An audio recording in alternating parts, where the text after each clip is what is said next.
Boa noite a todos. Já tinha cumprimentado, se eu não cumprimentei alguém, boa noite. A aula da semana passada foi um pouco atípica, né, que a gente falou quase nada de Jung e muito de teosofia. Mas tudo bem, se complementam. Até quando nós lançamos o curso, eu falei que a gente, durante o curso, ia fazer uma série de paralelos entre os ensinamentos do Jung, dos Upanishads, da teosofia, até porque a verdade ela está espalhada. A verdade, para ser encontrada, a gente tem que garimpar bastante para a gente encontrar a verdade, porque ela é diferente para cada um de nós. Não tem uma verdade que sirva para todos nós, essa não existe, ela é dinâmica. E a verdade para nós, inclusive para uma mesma pessoa. A verdade para mim hoje é diferente da verdade que eu achava 10 anos atrás. E ela vai ser diferente da verdade que eu vou achar daqui a 10 anos. São coisas que a gente vai complementando e vai sempre atualizando à medida que a gente vai crescendo. Crescendo para o mundo e crescendo para o interior. O Jung ressalta muito isso aí, né? Que o ser humano completo é o ser humano que integra o lado exterior e o lado interior. Aí é um ser humano completo. Enquanto as duas coisas estão dissociadas, nós somos mais ou menos a metade de um ser. Então ontem, semana passada, a gente falou muito sobre isso aqui. Algumas pessoas me falaram até que eu estava meio pessimista com o mundo. Achar que o mundo realmente não tem conserto. Não, eu não acho que o mundo não tem conserto. Eu acho que o mundo não precisa de conserto. O mundo, com todas as dificuldades que a gente tem nele, esse é o objetivo dele. E a gente quer mudar o que Deus fez. Não vou mudar o mundo. O mundo não está bom.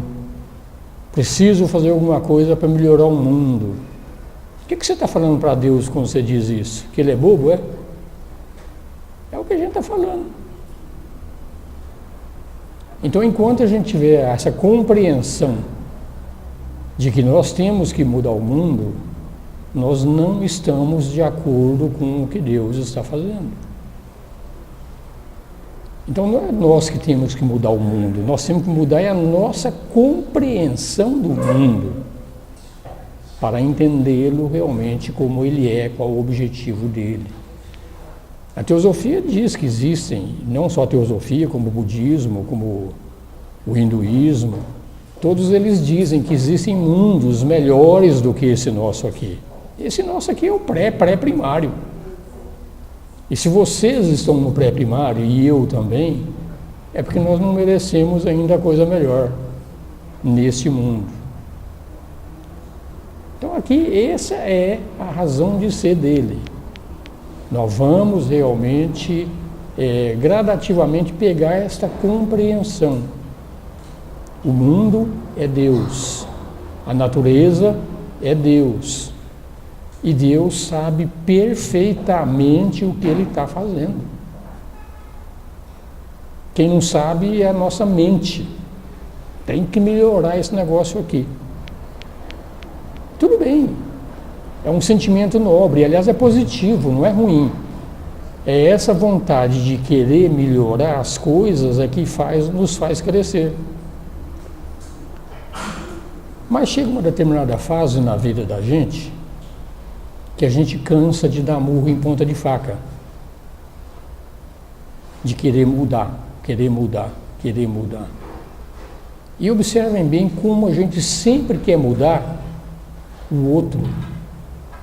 A gente quer mudar o mundo. Quer mudar a tua esposa, teu marido, teu filho, teu chefe, tua empresa. Como a gente quer mudar o outro. E a gente perde muito pouco tempo em mudar aquilo que a gente pode mudar, que somos nós. Isso depende da gente. A mudança de nós depende integralmente de nós. Quando chega a essa compreensão, a gente vê que o mundo não tem que ser mudado. O que tem que ser mudado somos nós.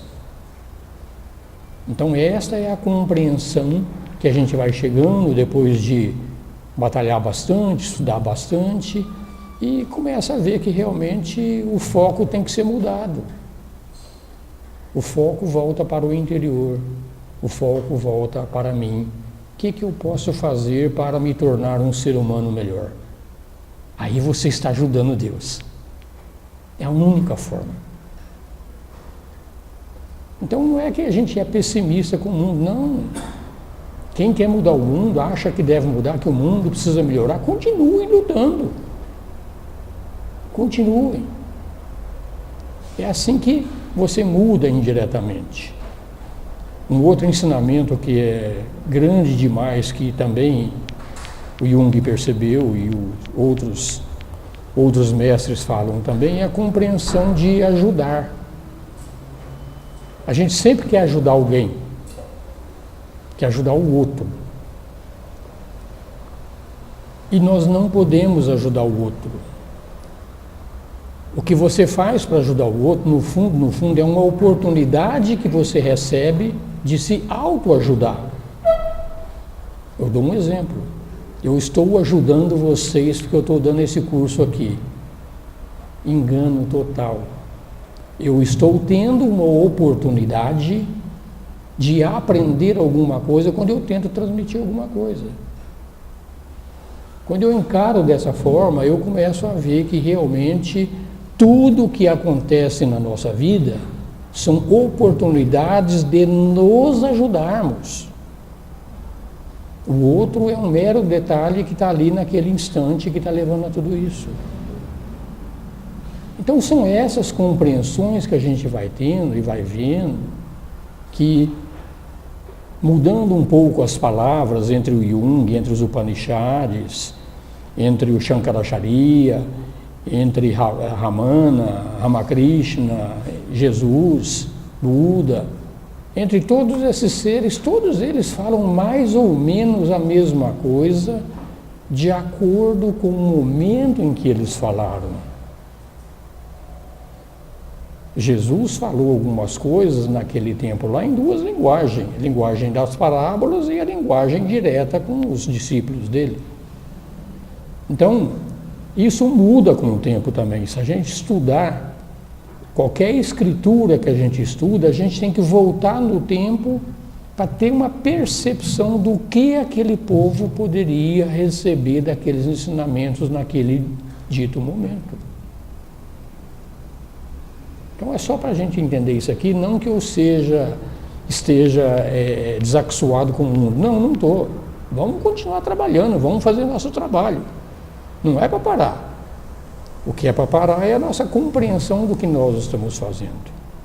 E o que nós estamos fazendo, gente, fundamentalmente é nos ajudarmos. Aí a gente bota uma pedestal enorme e sobe lá no pedestal, eu estou ajudando o mundo. Que pretensão! Que pretensão! Se Deus é onipotente, onipresente, onisciente, ele precisa de uma ajuda de uma titiquinha do Osmir? Reflitam. Reflitam. É só isso aqui. E todos os mestres falam exatamente a mesma coisa com linguajares diferentes. Quem é responsável por fazer o mundo andar é Deus. Através daquelas 3 gunas que a gente chama de tamas, rajas e sátiva, que faz o mundo andar. e nós vamos andar de acordo com o que o mundo quer. E o mundo quer uma coisa só. O propósito desse mundo, Deus criou esse mundo para um só, nos acordar. É que o acordar, às vezes você precisa de um despertador, às vezes você precisa de uma ducha de água fria, às vezes você precisa levar uns tapas para acordar. São isso aqui. Então não é que nós somos pessimistas, não. É a forma de encarar o mundo é que vai mudando à medida que a gente vai percebendo algumas coisas. Essa percepção é uma percepção que eu tenho. Não necessariamente vocês têm que ter a mesma percepção que a minha. Se vocês lerem os Upanishads, ou lerem o Jung, ou qualquer outra coisa, de repente a percepção de vocês não vai ser igual à minha, não. E a minha é melhor? Não. Não é melhor. É adequada para mim. Mas a gente fala com a consciência de que é só aquilo que os mestres falam mesmo. Você joga semente. Tem semente que dá certo, tem semente que não dá. Às vezes a gente joga até semente podre, né? Que às vezes a gente compreendeu alguma coisa errada e joga alguma semente podre também. Por isso que é muito recomendável, quando a gente estudar principalmente esses aspectos de transcendência do ser, procurar seres que ou foram realizados ou estejam muito próximos da realização. Mestres que se realizaram, a quantidade de erros que tem nos ensinamentos dele é muito pequenininha. Não são perfeitos, mas é muito pequenininha. Agora, aqueles que são intelectualizados demais, estão longe da realização, eles botam muito o lado pessoal e não o lado coletivo. Mas é isso aí, eu só quis falar isso aqui, porque deu a impressão de que eu estou, às vezes deu a impressão de que eu estou negativo com o mundo. Não estou. Eu tenho a certeza de que nós vamos chegar lá. Esse chegar lá também, a gente tem que compreender também do lado da teosofia, né? A teosofia chama isso de kalpa. Um kalpa são 4 bilhões e 312 milhões de anos. É tempo pra caramba. Muito tempo. Então nós vamos chegar lá. Desses 4 bilhões, que é esse kalpa que a gente está vivendo aqui, a gente está mais ou menos na metade. Então nós ainda temos cerca de 2 bilhões de anos para aprendermos o que nós temos que aprender. Aí a gente vai nascer, vai morrer, vai nascer, vai morrer, vai nascer, vai morrer, vai. Daqui a 2 bilhões de anos a gente aprende.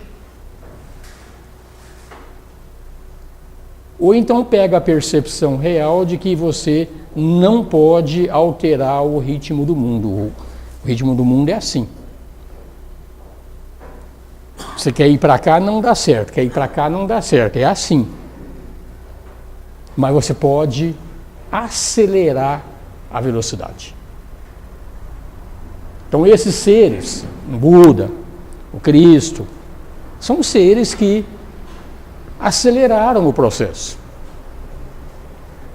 Quem está satisfeito com o ritmo de vida atual pode seguir em frente, que está seguindo o plano da natureza. Não tem nada a alterar. Vai chegar lá, daqui 2 bilhões de anos acaba o kalpa e...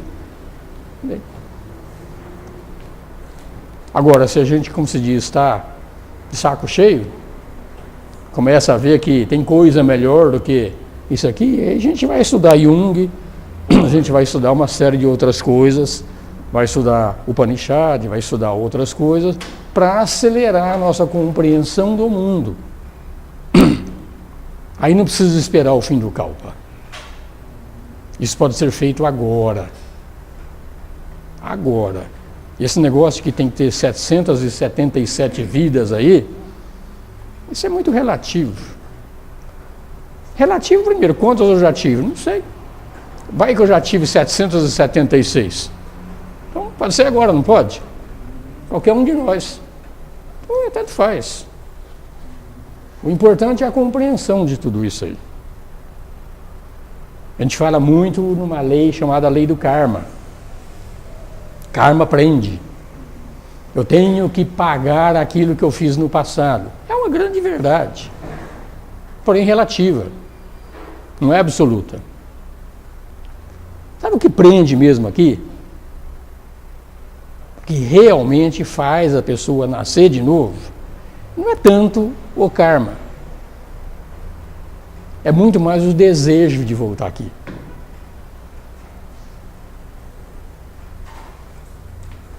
A gente não quer sair daqui, essa é a realidade. A gente gosta. Tem apego. Seja no que for, nós somos apegados. E essa é muito mais forte do que o karma. Enquanto existir um resquício de desejo pelo mundo material, aqui voltaremos. É que normalmente as coisas caminham paralelo. Tem o karma caminhando e tem os desejos caminhando. Quando você vai diminuindo os seus desejos, a consequência é que você tem menos karmas. Você vai diminuindo o desejo, você tem menos karma. E quando chega lá no final, normalmente, quando você já está sem desejos, você já quase não tem karma. Então, as duas coisas caminham paralelo. E o Buda foi o maior mestre em falar isso aí. Que o que prende nós no mundo são os nossos desejos.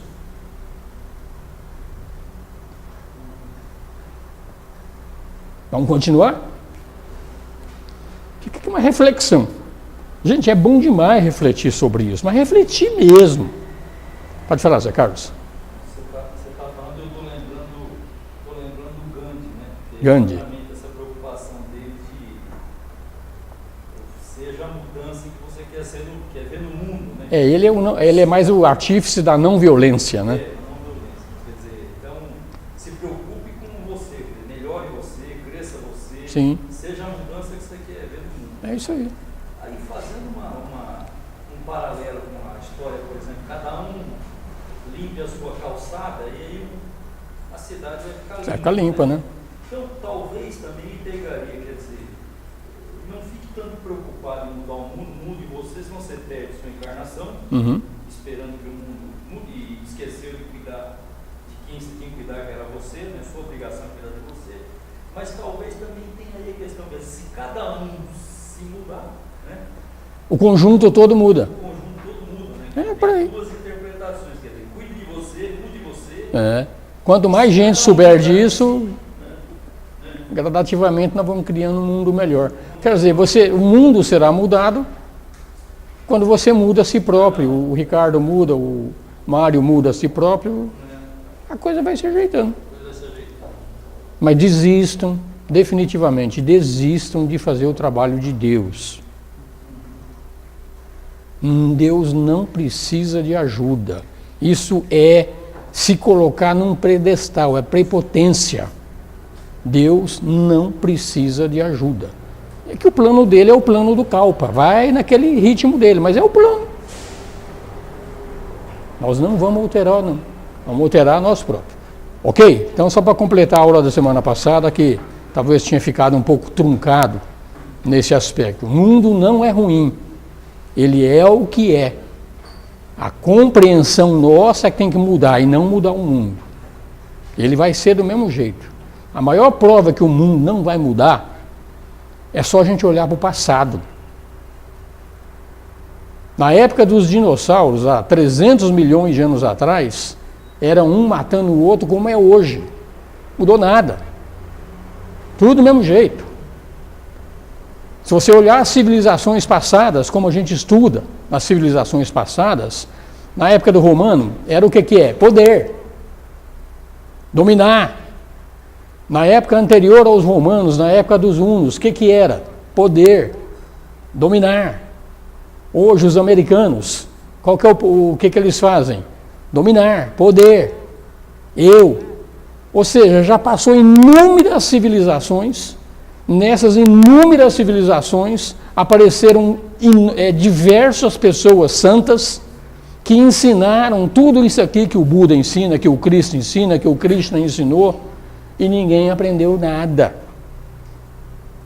Se a gente olhar, não aprendeu nada. Se a gente olhar um pouco mais para o passado, de acordo com a teosofia mostra, voltar para a civilização da Atlântida, era poder e eu. Ou seja, o Buda veio, o Krishna veio, o Krishna veio, o Gandhi veio, e tudo veio, e hoje está exatamente como era naquela época. E estamos aqui brigando para mudar de novo. É só isso. Se a gente olhar no longo prazo o passado, a gente vê que realmente, por mais que esses grandes seres trouxeram as mensagens dele, o resultado foi muito pequeno. Talvez teve um resultado, mas muito poucas almas sentiram esse resultado efetivamente e entraram na corrente daqueles seres que se libertaram. Muito poucos. Por quê? Porque aqui é a escola. Esse é o objetivo.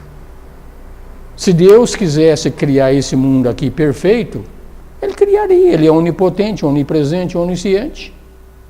Mas não, Ele deixa ser do jeito que é.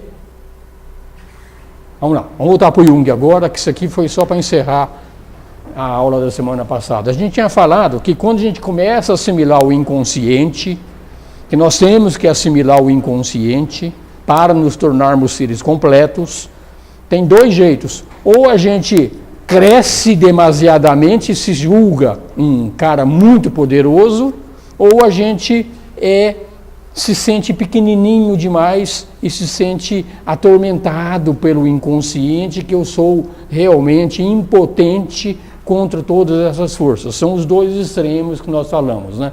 Então, quando a gente começa a absorver o inconsciente, a gente vai ver que a natureza humana, a natureza do inconsciente, ela efetivamente não é pura luz, não.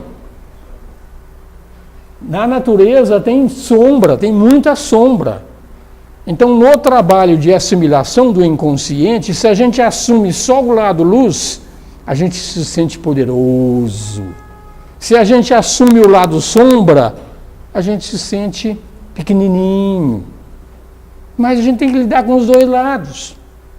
O mundo da dualidade é isso, você tem que mexer com o lado luz e com o lado sombra. Isso existe no nosso consciente, existe no nosso inconsciente também. Então há que administrar esses dois lados, né? Então, depois da análise, práticas penosas, né? A gente vê que a gente negligenciou o lado oposto. A gente quer só o lado bom, só o lado luz, e está colocando o lado sombra debaixo do tapete. Ambos têm que serem assimilados, tá? Então pessoas se abalam excessivamente com essa descoberta e esquecem, nossa, eu estou realmente atormentado. Mas é isso aqui, todo mundo tem um lado sombrio, todo mundo tem. Está lá dentro, o inconsciente tem, e nós próprios temos um lado sombrio. E quando a gente começa a descobrir isso aqui, a gente se entrega à depressão. Então, quando esse lado sombrio, do lado inconsciente, começa a tomar conta das pessoas, isso aí que é síndrome do pânico, isso aí, essas síndromes todas aí, é depressão, é tudo isso aí, é porque a gente se sente impotente para enfrentar tudo isso aí e se entrega. Vamos lá. Então, o otimismo exagerado nos faz tornar presunçosos, e o pessimismo nos traz tímidos e desanimados. Conflito. Gente, e eu estou falando tudo isso aqui, o Jung falou tudo isso aqui, não é para tratar de doentes não, tá? Isso é para tratar da gente. Eu não tenho a menor pretensão de me tornar psicólogo nem psiquiatra, mas eu tenho que controlar a minha vida. Então é isso que nós temos que entender, que isso está interferindo na nossa vida no dia a dia, a gente não tem essa percepção. Então o otimismo é inflado exageradamente, o pessimismo se reduz, são os limites individuais. Então a humildade, muitas vezes a gente se sente humilde nesse sentido, ela está muito perto do orgulho. Então o cara que é tremendamente humilde, tímido demais, no fundo ele é orgulhoso, ele tem medo de errar, tem medo de como é que ele vai se apresentar perante o mundo, né? Então a gente vê atrás da presunção é inferioridade. Então isso aqui, gente, a gente tem que assumir tudo isso aqui e começar a controlar nossas vidas. Quando a gente começa a fazer isso, aí nós estamos fazendo, então, uma parte daquilo que é chamado de autoconhecimento, que a gente vai trabalhando, né? Então já vê que a nitidez, a falta de segurança, uma pessoa quando tem falta de segurança, ele fica apregoando a sua verdade, exaltado. A gente vê isso aqui muito às vezes, sem querer denegrir, a gente vê isso aqui muito no evangélico. Ele quer pregar aquilo como se fosse uma verdade, a única verdade que existe. Tá? Isso acaba acontecendo, apregoar a verdade, isso é insegurança. Tá? Ele tem dúvidas das convicções dele mesmo e quer pegar a convicção dele e fazer o outro engolir. Tá? Então, quando ele está só, fica isolado, ele fica com medo de ser abandonado e vai propagar as opiniões deles, interpretações, tentando convencer alguém. Aquilo que nós começamos a aula hoje, você só pode se autoconvencer. Convencer o outro é uma tarefa inglória. E o tímido é o contrário, né? Ele se retira, ele se esconde. Por quê? Porque ele tem um desejo secreto de ser compreendido e reconhecido. Vê como ele é orgulhoso também. Ele quer ser compreendido e quer ser reconhecido e não tem a força de ir para o mundo para mostrar isso aí. Gente, os extremos são sempre ruins. O tímido demais é horrível. E aquele que é extrovertido demais também não é bom. Tá? Então, fala da inferioridade, mas não acredita, né? Ele tem uma convicção de que meus méritos não são reconhecidos, então eu vou me calar. É lá. É o que está acontecendo. Então, cria um orgulho mórbido, um descontentamento arrogante, né? E aqueles que cercam esse tipo de pessoa pagam um preço elevado. É difícil conviver com pessoas que ficam pessimistas dessa forma, de que eu sou um incompreendido. Todo mundo está errado, eu que estou certo. Conviva com pessoas assim, vê como é difícil conviver com pessoas assim. Tá? Aqui nós não estamos em nenhum extremo, nós estamos mais ou menos no meio. Mas a gente tem um pouquinho de tudo isso aí, a gente vai compreendendo. Então são os tipos humanos, grandes demais ou pequenos demais. Tá? O extrovertido, ele, o que está acontecendo? Ele está muito no mundo exterior. O introvertido, ele está muito no mundo interior. Nenhum dos dois é um ser equilibrado. O equilíbrio é o lado consciente ser o dominante. Mas ele tem que fazer um jogo bem bolado com o lado inconsciente para a percepção todinha. Então isso aqui é descrito como semelhantes a Deus. É o termo que o Adler usava, semelhantes a Deus. Ultrapassou as proporções humanas, tem algo de sobre-humano, tanto ou para o lado exterior ou para o lado interior. É algo de sobre-humano, então estão se aproximando de Deus. Que o Deus é o inconsciente coletivo, Deus é a natureza. Esse é o conceito do Jung. O Jung não fala no Deus no sentido de absoluto. Ele tem dúvida da existência desse ser absoluto, mas ele tem a certeza da existência do ser do universo criado. Então esse é o conceito de Deus do Jung. Tá? Então isso aqui ele chama de inflação psíquica, é uma expansão da personalidade, além de alguns limites, e se tornam presunçosos à medida que a gente vai aprendendo essas coisas aqui e vai se tornando presunçoso, querendo fazer o outro acreditar na gente. Tá? Eu falar que um exemplo disso aqui é uma pessoa sem humor, uma pessoa que tem títulos, tem ocupação, tem um cargo importante.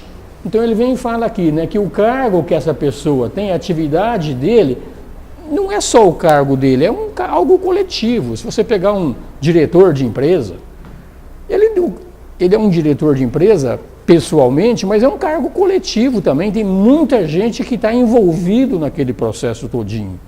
Então na nossa vida, mesmo que não seja um diretor de empresa, na nossa própria família, às vezes a gente tem uma determinada aqui, a gente tem um pai, ou sou mãe, ou qualquer coisa assim, qualquer título que seja, ele é meio coletivo, ele não é tão individual assim. Então, ou seja, tem mais gente participando daquele processo todinho. Então a gente começa a compreender isso aqui, que isso tem na nossa vida exterior. tanto na vida profissional quanto na vida particular, na vida de família. Sempre na nossa vida tem alguma coisa que é de coletivo e não só de individual. Estou falando no aspecto exterior. Não é assim? A gente não vive dessa forma? Então, se você se identifica com o seu cargo, seja qual for, pai, diretor, seja o que for, se você se identifica muito com o seu cargo, você se comporta não só como detentor do cargo, mas também como se você tivesse a aprovação da sociedade para aquilo que você está fazendo. Perceberam o que o Jung está falando aqui? Daqui a pouco vocês vão entender por que ele está falando isso aqui. Ele está voltando para o mundo exterior. Tá? Então a gente se expande exageradamente, usurpando qualidades que não são nossas. Você é o diretor, de repente você é um diretor mequetrefe lá, não sabe mexer muito com as coisas, mas se arvora que é o detentor de tudo e tem o poder sobre todos. Então você está se arvorando, usurpando qualidades de um determinado cargo que nem são teu. Mas você faz isso. Isso pode ser como diretor, pode ser como pai, pode ser como mãe, pode ser qualquer coisa. Você está usurpando o poder daquele cargo que estava pré-estabelecido. Isso aqui a gente faz direto, aí todo mundo faz, a gente percebe. Tá? Conhecimento também é a mesma coisa. O conhecimento gera uma inflação parecida com essa quando você se identifica com o cargo e se eleva demais. Então o conhecimento, ele pode ser sutil, psicológico, né? Mas não é a dignidade do cargo, mas são fantasias que também são significativas e a gente detém um certo conhecimento e usurpa deste conhecimento até para se manter o teu poder sobre os demais. Então você vê, nós falamos na vida cotidiana, falamos na vida pessoal, o Jung está falando aqui, como a gente se usurpa de algumas coisas que seriam inerentes a um determinado cargo, inerente a um determinado conhecimento, a gente pega tudo aquilo e abusa de tudo isso aí. Tá? Então ele vem e fala que nas doenças mentais, tá, alguns fenômenos aparecem também nos indivíduos normais. Doença mental é aquele que está sob tratamento com um psiquiatra. Não. No fundo, se a gente analisar, todos nós temos uma parcela de doença mental. E não admitimos e não percebemos que nós temos, que o grau é menor. Quando o grau é muito elevado, aí sim, aí vai passar para psiquiatra, remédios e tudo mais. Todos nós temos alguma coisa dentro de nós que precisa ser analisado, precisa ser compreendido. Tá? Então ele fala que um gênio ou um louco são os que conseguem se desligar da realidade. O gênio e o louco são os dois seres que conseguem se desligar da realidade exterior. Tá? Porque não é ele quem pensa, não é ele quem fala, porque o louco é aquele que realmente está lelé da cuca e acha que ele é o Napoleão Bonaparte, acha que ele é o Cristo, acha aquela coisa toda, esse é o louco. O gênio também, se a gente pegar um gênio como Einstein, você vê que o cara ele era diferente, não era igual. Ele não era uma personalidade como nós somos assim, ele oscilava. Contei aqui semana passada que ele encontrou um aluno e perguntou para o aluno dele: escuta, eu estou vindo de cá ou estou vindo de lá? Ele falou: não, você está vindo de cá, então eu já almocei.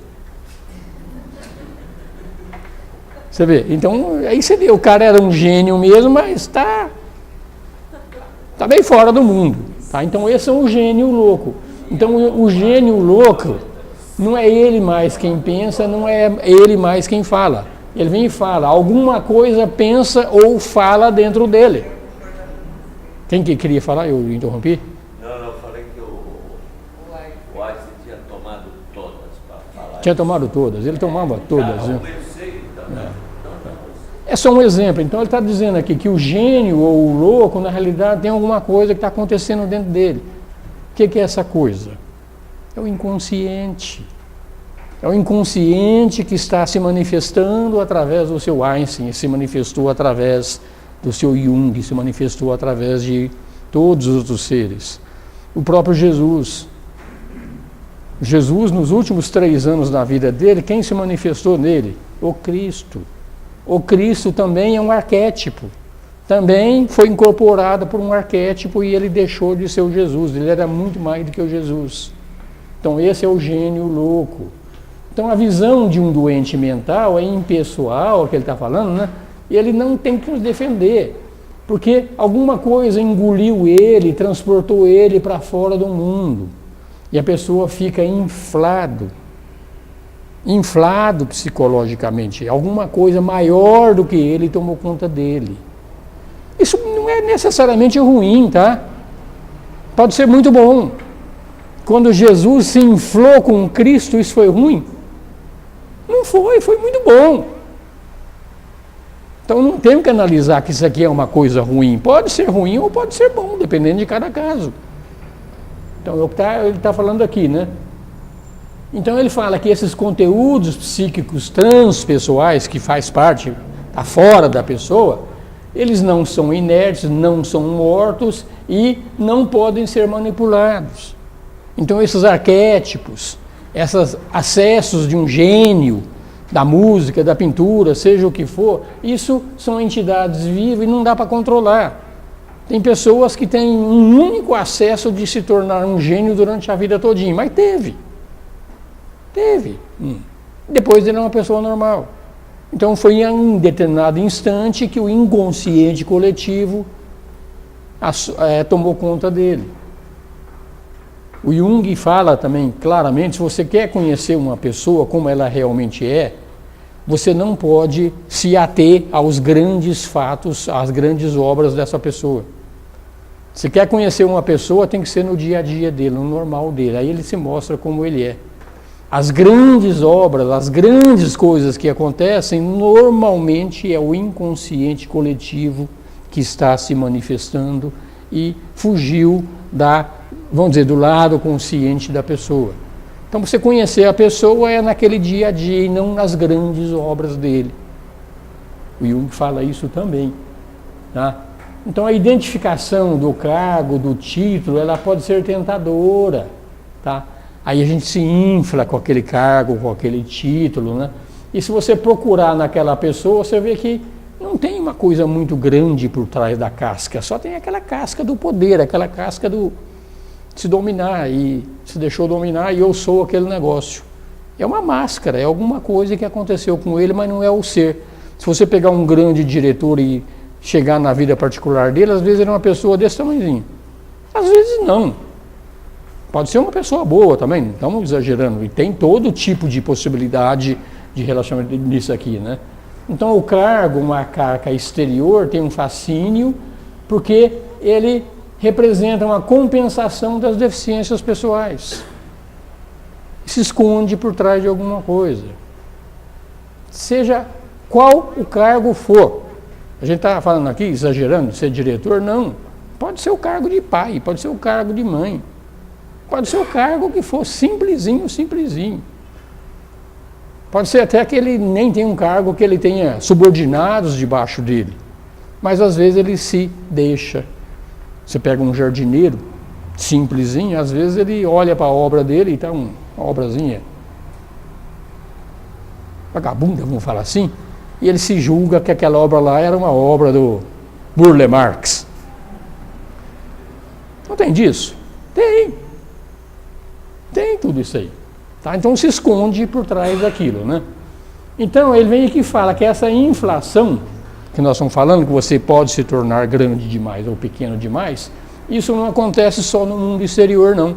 Que nós colocamos na vida profissional, na vida pessoal, no conhecimento, tudo isso provoca esse inflacionamento. Ele vem e fala que tem coisas impessoais, tá? Na consciência coletiva, então tem coisas interiores que também provocam esse inflacionamento. Então ele fala aqui, quando você olha a sociedade, além da pessoa não tem a sociedade. Nós estamos convivendo numa determinada sociedade, então além da pessoa tem uma sociedade. E a sociedade tem um fator muito mais forte do que o individual. Vamos falar aqui, você vive na cidade de São Paulo, então o coletivo São Paulo ele tem uma grande influência sobre você. E você tem que agir de acordo com as regras do coletivo São Paulo. Você não pode andar na contramão, não pode farol vermelho, você não pode roubar, uma série de coisas que são do coletivo. E isso tem uma força sobre você muito grande. Estou falando no mundo exterior. Então ele vem falar aqui, na nossa psique é a mesma coisa. Tem a nossa psique pessoal, mas tem uma psique coletiva que tem uma influência sobre nós, assim como a cidade tem uma influência sobre o indivíduo, assim como o Brasil tem uma influência sobre o indivíduo. Então, da mesma forma, ele está fazendo tudo isso aqui para fazer essa comparação, onde você vai perceber que você, perto da sociedade, você é controlado pela sociedade. Nosso mundo psíquico é a mesma coisa, tem o teu lado psíquico individual, e o teu lado psíquico individual, ele está totalmente também influenciado e controlado pela psique coletiva. Isso que ele está falando aqui, para a gente compreender aqui, fizemos um rodeio aqui para a gente perceber como nós somos influenciados pelo cargo, pela família, pelo conhecimento, e aqui agora ele está falando, no teu mundo interior acontece a mesma coisa. Você tem o teu lado pessoal, e o teu lado pessoal realmente tem alguns fatores que também influenciam. E a cidade não é uma coisa parada, ela é dinâmica, as leis estão mudando constantemente, você está sempre se adaptando para viver em sociedade. O teu lado psíquico também, o lado coletivo, ele está sempre em mutação e você tem que se adaptar também para o teu mundo psíquico da mesma forma que você tem que fazer adaptação para o mundo exterior. Imagino na hora da torcida de futebol, a psique de cada um como está. Vamos falar sobre isso aqui, vamos falar daqui a pouco. A pessoa, quando ela está sozinha, quando você está sozinho, você tem uma atitude. Você já escutou um cara sozinho fazendo fio-fio para a mulherada aí na rua? Ele não faz, ou pouquíssimos o fazem.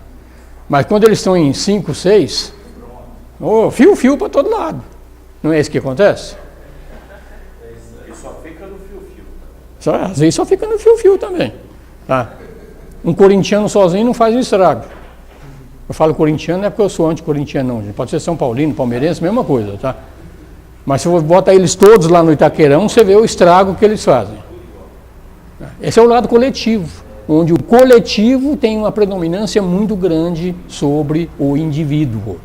Isso, o Jung está mostrando aqui, que isso é verdade no mundo exterior e isso é verdade no mundo interior. Tá? Então, o homem fascinado pela dignidade profissional, o outro desaparece com a mesma rapidez dentro daquelas imagens inconscientes. Aquele cara que se admitiu aquele cargo, se pôs como todo-poderoso, e no lado inconsciente também, uma pessoa pode até desaparecer diante das imagens inconscientes que transformam a face do mundo. Essas imagens inconscientes, eles chamam isso de arquétipos. Então, de acordo com o conceito de Jung, só para deixar isso muito claro, Cristo é um arquétipo. Jesus foi dominado pelo arquétipo Cristo e fez uma transfiguração total. Isso aqui, em outros graus, isso aqui acontece com todos nós a qualquer momento. O nosso mundo psíquico está tomando conta de nós. E isso não é bom. A gente vai ver no caminho da individuação, isso não é bom. Não que o mundo inconsciente tenha que ser deixado de lado, muito pelo contrário, o mundo inconsciente tem que ser tornado consciente, mas quem manda sou eu. Percebeu a diferença? Se o mundo inconsciente toma conta de você, você está com esquizofrenia, você está com síndrome, você está lelé da cuca.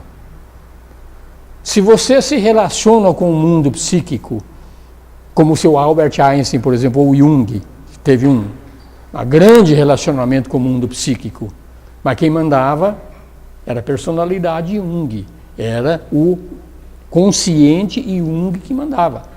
Agora chega, agora quem manda aqui no pedaço sou eu, porque se ele te toma conta, nós vamos mostrar mais para frente, isso é o fim da personalidade. Isso é péssimo. Péssimo. Por isso que é importante a gente compreender isso aqui, para começar a separar o que é consciente do que é inconsciente. Não é fácil separar uma coisa da outra. Não é fácil. Tá? Então, alguns desaparecem no papel social, outros são tragados por uma visão interna. Vou dar um outro exemplo de que foi tragado por uma visão interna. Isso aqui também é do cristianismo. É o Saulo quando se tornou Paulo. O Saulo, ele era um gentio. Ele era um perseguidor fanático dos cristãos. Ele foi totalmente tomado por um arquétipo e virou Paulo. E passou a ser o maior pregador que teve do cristianismo. Você vê a mudança que aconteceu subitamente. Nesse caso foi súbito. E tem casos mais simples que a gente pode ver isso aí também, é quando o cara fica realmente com processo de demência precoce, que é a esquizofrenia, essas coisas, é o inconsciente que está tomando conta. Não estou dizendo que no caso do Saulo para o Paulo, que, vamos dizer, o consciente dele não participou, não estamos aqui para julgar, não sabemos. O trabalho que ele fez, o importante é o resultado. O trabalho feito foi muito bom, né? Mas são exemplos de que o inconsciente tem a capacidade de te dominar integralmente, tanto para o lado bom como para o lado ruim. Por isso que o consciente, de acordo com Jung, é ele que tem que controlar essa situação. Tá? Então, transformações de personalidade, conversões repentinas, mudanças profundas, tudo isso aqui, né, engendra uma inflação muito grande que pode chegar a desintegrar a personalidade. Isso é péssimo. Péssimo naquele sentido. Aí a gente tem que voltar um pouquinho na teosofia. A mônada entra no mundo, quando entra no estágio humano, cria um determinado corpo causal e vai fazendo o desenvolvimento desse corpo causal através de reencarnações sucessivas. Aí esse corpo causal vai se desenvolvendo, e daqui a pouco a gente vai crescendo e se torna um ser muito elevado dentro desse mundo criado aqui. Então todo esse trabalho que o princípio mônada teve de criar tudo isso aqui, aí chega um inconsciente coletivo, toma conta de tudo isso aqui e perde todo esse trabalho. Não que isso afete o aspecto mônada, não afeta o aspecto mônada, porque a mônada não é desse mundo, então ela não é influenciada. Mas todo um trabalho foi perdido. Há que recomeçar novamente. Então esse é o ponto para tomarmos cuidado para que essas mudanças profundas não ocasionem o desintegrar da personalidade. Esse desintegrar leva realmente, como estou falando, é uma perda, é realmente lamentável quando isso acontece. Nós já tivemos, sei lá, quantas e quantas vidas aqui e de repente somos totalmente dominados pelo lado inconsciente. O correto é os dois trabalharem juntos. Jesus com o Cristo, e eu acredito que foi dessa forma. Jesus era inspirado pelo Cristo e não dominado. Era inspirado. Quando você é dominado, é que acontece essa desintegração da personalidade. Agora, o inconsciente te inspirar, muito legal. Muito legal. Perceberam a diferença aqui, gente? Do que o Jung está tentando colocar? Então, essa desintegração é uma doença mental, passageira ou permanente. Ele chama isso de esquizofrenia. Esquizofrenia, para quem é psicólogo, eu acho que o nome atual dela é demência precoce, né? Não tenho certeza, mas eu acho que é isso. Tá? Então, a inflação patológica, alguma fraqueza da personalidade. A personalidade se deixou dominar. É uma personalidade fraca. É isso que pode acontecer no que estamos falando. Então, a psique consciente pessoal, a nossa psique consciente pessoal, ela se repousa sobre uma coisa muito grande, que é o inconsciente coletivo. Então nós somos, vamos dizer, uma bolinha sobre um oceano que é o inconsciente coletivo, que são os arquétipos, e a natureza deles é inconsciente. Então nós estamos navegando, isso aqui é falado a mesma coisa, o mundo real é o mundo do pensamento para nós, tá? O mundo real é o mundo do pensamento. Nós estamos mergulhando, nadando num mar de pensamentos. Tem pensamento em volta de nós para tudo quanto é lado. Aí a gente capta alguns e chegam até nós. Então todos esses pensamentos são desse inconsciente coletivo.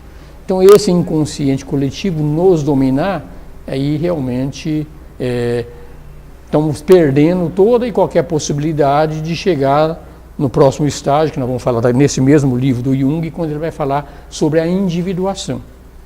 A individuação não é se deixar dominar pelo inconsciente. Você vai viver com os dois, mas você vai viver que o self, o Atman, não é desse mundo. Ele não depende de Deus, não de Deus no conteúdo, no sentido de Deus do mundo criado. O self, o Atman, está fora desse mundo. Esse mundo é a manifestação do que o Jung chama de Deus. Os hindus chamam de Deus manifestado, chamam de Ishvara. E o Jung não deu um nome separado, tudo é Deus.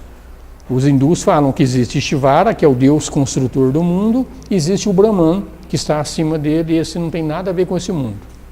Então, enquanto nós estamos no mundo de Ishvara, nós estamos sujeitos às leis de Ishvara. Estamos sujeitos às leis do mundo.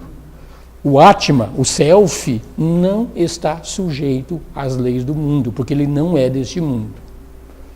Então, o objetivo é você ter a consciência de que você não é desse mundo. Isso é o processo da individuação. Ok? Tem se falado contrário aí os benefícios do processo de incorporação por conta disso, quer dizer, melhor o sujeito ter informações, intuição, contato, mas não incorporar. Então, é a diferença entre o que os espíritas chamam de incorporação e o que nós estamos chamando de inspiração. Você ser inspirado, você pode ser inspirado por qualquer um de nós aqui fala alguma coisa para você e você se sente inspirado por alguma coisa que você ouviu. Mas você não foi dominado. Então isso não tem problema absolutamente algum. Nenhum. Agora alguém fala para você que a melhor coisa que existe é o Karl Marx. Aí você se vira um comunista, vendo que o Wilson está aqui hoje. Então, aí você se torna um comunista que vai fazer tudo como aquele cara fez. Aí você foi dominado. Percebeu a diferença entre inspiração e possessão? A possessão é que leva à desintegração. A inspiração não. Então, gente, o que o Jesus fez com o Cristo e o Jesus, o Saulo com Paulo no deserto, eu entendo tudo isso como sendo inspiração. Tá? Talvez não, sei. Também não tem importância. Percebeu, Zé Carlos, a diferença? Então, gente, não tem problema nenhum a gente ser inspirado por uma leitura, a gente ser inspirado numa meditação, a gente ser inspirado num momento de devoção. Tudo isso é muito bem-vindo e facilita tremendamente nossas vidas.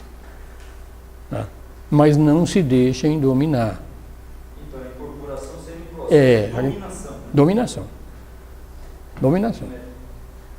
O médium, nos trabalhos espíritas, ele não tem... Depois que acaba o trabalho, ele nem lembra o que ele fez. Nem lembra o que ele fez. Isso não é inspiração. Embora o seu Chico Xavier tenha trabalhos feitos pela inspiração. Não estou dizendo que o espiritismo é ruim sobre todos os aspectos. Não. Tem dois pesos e duas medidas para tudo. Tá? Então, isso nós estamos falando. Então, o terceiro parágrafo está dizendo bem isso, né? Como é que é, Mário? Aqui, o terceiro parágrafo está dizendo bem isso. Quando Esse aqui? O terceiro.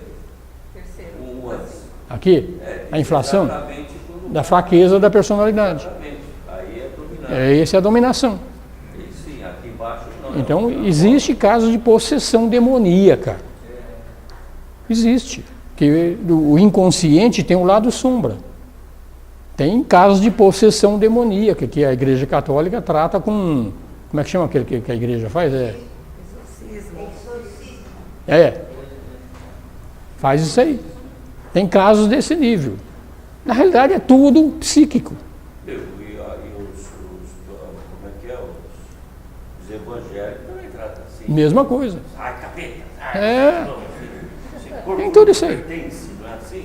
Então, mas não vamos, como se diz, né, ser 8 ou 80, achar que o evangélico é tudo ruim e o espírito... Não, gente, todos os dois têm tua parte muito boa. Vamos sempre entender isso. Mas o fato é que nós estamos nadando no meio de arquétipos, não só de arquétipos, nós estamos também nadando no meio de instintos, que os instintos também são do mundo psíquico também. A gente está nadando entre instintos e entre arquétipos. De vez em quando alguma coisa instintiva nos domina. De vez em quando alguma coisa arquetípica também nos domina. Então é isso aqui que a gente começa a entender para saber o que nós somos, para entender como viver neste mundo. Que viver neste mundo é temporário. Temporário. Pode ser um temporário de 4 bilhões e 312 milhões de anos, mas é temporário. Percebeu? Então, isso aqui. Então, o indivíduo não é só um ser singular, mas ele é um ser social. Todos nós somos. Nós somos um ser individual, mas somos um ser social. Somos cidadãos, somos brasileiros, somos paulistas, eu sou mineiro. Tem tudo isso aí. Não tem, não? A nossa psique também não é separada. Ela também não é totalmente individual, ela também é coletiva. Então, dentro do mundo psíquico, eu tenho o meu inconsciente pessoal e, ao mesmo tempo, eu tenho um relacionamento com todo o inconsciente. Claro que eu ainda não consigo me relacionar com o inconsciente como um todo. Isso é um processo de crescimento.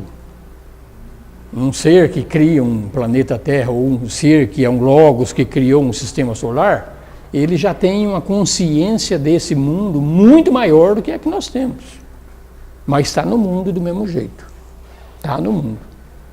Então isso aqui vem o que eu falei aqui na semana passada, que nós temos 2 tipos de crescimento. Um é um crescimento no mundo. A Sociedade Teosófica mostra isso. Nós estamos aqui, vamos ter uma primeira iniciação, uma segunda iniciação, uma terceira, uma quarta, na quinta iniciação nos tornamos mestres de sabedoria. Então nós estamos crescendo no sentido do mundo, então nós estamos crescendo no mundo. Isso é ruim? Não, é ótimo. Não é ruim, é ótimo. Então vamos seguir o nosso trabalho. Nós estamos aprendendo a viver no mundo. Na quinta iniciação você tem uma consciência do que é o mundo e percebe o que é e entende as regras do mundo e você vive nesse mundo sem se influenciar tanto por ele. Mas você continua no mundo. Esse é um lado. E existe um crescimento, não vamos dizer horizontal, existe um crescimento vertical quando você percebe que mesmo você se tornando um mestre de sabedoria, esse mundo um dia vai deixar de existir. No final do Kalpa, de 4 bilhões de anos, isso aqui vai deixar de existir. Então você não vai ser mestre, não vai ser nada. Tudo isso aqui é passageiro. Existe o crescimento quando você se torna o self. Quando você se torna realmente o Atma. Esse é o maior dos crescimentos. E esse crescimento, para você se tornar o self, passa, de acordo com o budismo, por acabar com todos os teus desejos de ter relacionamento com o mundo. Todos. Você se relaciona, mas não se deixa influenciar. Não se deixa. Não tem desejo. Tem desejo, isso é karma. Volta para cá. Com certeza, crescendo na horizontal, quando a gente volta para cá, a gente volta numa condição melhor para o mundo. Não tem a menor dúvida disso. É melhor vir para esse mundo aqui um monte de Jesus, um monte de Cristo, um monte de Mestre Moria, Mestre Kuthumi. É muito melhor vir esse monte de gente do que vir um monte de Hitler. Não é muito melhor? Então, o mundo fica melhor. Mas estamos no mundo. Encarnou no mundo, você está sujeito às leis do mundo. Todas. Lei da evolução, lei do karma, lei da gravidade, lei do magnetismo, todas as leis que existem no mundo universal, qualquer ser, por mais evoluído que esse ser seja, encarnou no mundo, ele está sujeito às leis do mundo. Tanto que eles não gostam de vir aqui. Não gostam de entrar nesse mundo. Vem porque realmente tem que vir. Porque corre sempre o risco de gostar de alguma coisa e se prender de novo no mundo. É aquela historinha que eu já contei para vocês do Indra. O Indra é o rei de todos os deuses. Numa dessas ele veio aqui, encarnou com um porco, arrumou uma porquinha lá e uns filhotinhos, um monte de barro lá para ele se chafurdar naquele barro lá. Pô, tem barro, tem comida, tem uma porquinha, tem meus filhotinhos, é aqui que eu gosto. Não queria sair daqui mais de jeito nenhum. Os deuses, para trazer o Indra de volta, tiveram que vir aqui e teve um trabalho danado para convencer o Indra a voltar. Então, mesmo quando um ser muito evoluído entra nesse mundo, ele está sujeito às leis do mundo. Os deuses, para convencer ele a voltar, mataram a porca, mataram os porquinhos, acabaram com o barro dele e ele acordou. Foi o jeito que eles encontraram. Então é só para ilustrar, o hinduísmo tem essas historinhas pequenininhas, mas essas historinhas têm um fundo, o que ele está mostrando é isso, por maior que seja o ser, Indra, o rei de todos os deuses, entrou no mundo, ele está sujeito às leis do mundo. Não tem como. Imagina nós. Imagina nós. Pois não, César, fala alto aí. O nosso problema é que a gente na cabeça sempre lembra. O nosso problema é que nós temos na cabeça aquele lema assim, lar docilar, né? Lar docilar. Achamos que aqui é bom pra caramba, né? Aí Deus vem e põe amargo, lar amargo. É isso aí. Tá percebendo? Então não é que o mundo é ruim, gente. De novo, falando, o mundo não é ruim. Ele foi feito para isso. Quando se tem a compreensão disso e volta aqui, obviamente você é menos influenciado pelas leis do mundo. Mas não está sujeito.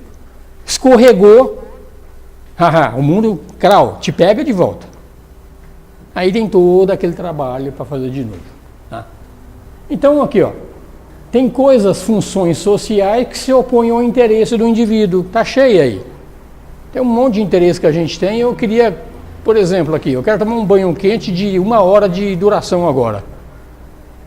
O interesse social está dizendo, está com falta d'água, você tem que cooperar com todo mundo, então você não pode. Você é influenciado aos teus interesses, então você toma um banho de 10 minutos. Então te influencia, né? A psique humana também tem tendências da natureza coletiva que se opõem às nossas tendências naturais. O nosso mundo psíquico, nós temos os nossos desejos, mas tem alguns desejos na gente que às vezes pintam dentro da gente que, vamos dizer, de acordo com a nossa moral, ou de acordo com a moral coletiva, não são adequados. Aí você tem uma luta também no teu mundo psíquico, assim como você tem uma luta no mundo exterior. Então nós estamos encrencados, essa é a verdade, ele está encrencado. Nesse mundo ele é desse jeito. Tá? Então os processos inconscientes têm uma correspondência impressionante. Se a gente pegar a mitologia de povos diferentes, em épocas diferentes, sem contato nenhum entre povos diferentes, você vai ver que tem histórias mitológicas muito similares, entre povos que não tiveram contato. Só pesquisar. Tem outros exemplos. Isso aqui os cientistas provam isso aí também. 2 ilhas afastadas. Numa das ilhas, os macacos aprenderam a desenvolver uma ferramenta lá que ajudava a cascar coco, sem contato nenhum com uma outra ilha. Aí, de repente, na outra ilha, eles também aprenderam a fazer esse mesmo tipo de atividade. Isso mostra que realmente o inconsciente coletivo leva a tudo isso. Então aqui, vem aquele negócio aqui, vamos destruir o mundo aqui agora, vamos acabar, vamos soltar um monte de bomba atômica aqui, acabar com todo o conhecimento que existe. Sobrevive um Adão e Eva lá e começa de novo, daqui a pouco todo o conhecimento volta. Que o conhecimento não é destruído, o que é destruído são as pessoas. O conhecimento está no inconsciente. E vai chegar uma determinada época que vai vir a história do dilúvio de novo, vai vir outras histórias, tudo inconsciente coletivo. A gente não para analisar, mas a gente observar esses pequenos exemplos de macacos em ilhas diferentes aprendendo coisas similares, ou a mitologia de países diferentes, em épocas diferentes, com mitologias similares, de onde vem isso? Do acaso? Não. Então tem isso aqui, tem correspondências. E essas correspondências é que tudo isso são manifestações do inconsciente coletivo. Então a manifestação de um mestre Buda, quando ele veio aqui para ensinar, de um mestre Cristo que veio aqui para ensinar, são o inconsciente coletivo se manifestando em alguma determinada pessoa, porque naquele determinado instante aquela comunidade ali já tem condições de aprender alguma coisa a respeito disso. Então o Cristo se manifestou no Jesus. E o Cristo, a próxima encarnação do Cristo, a gente mostra aqui, quase todas as filosofias falam a mesma coisa. Ele não vai renascer como homem, a manifestação dele agora vai ser individual no coração de cada um. Então já temos uma certa condição de ter essa compreensão diretamente, sem a necessidade de um intermediário. Então a semelhança do cérebro de um e cérebro de outro é tudo igual. Dissecaram o cérebro do Einstein, roubaram inclusive, né? Quando ele foi enterrado a família nem sabia. Ele estava sem cérebro, estudaram o cérebro dele de tudo quanto é jeito, cortaram fatia por fatia para descobrir alguma coisa diferente, porque que ele era gênio. Não tinha diferença nenhuma. Diferença nenhuma. Psique coletiva.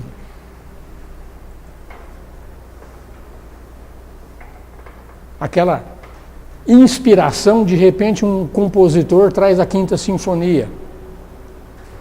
Inspiração coletiva. Tudo está lá. Dá um trabalho danado, mas está lá. Não é que o Beethoven não teve trabalho, teve trabalho.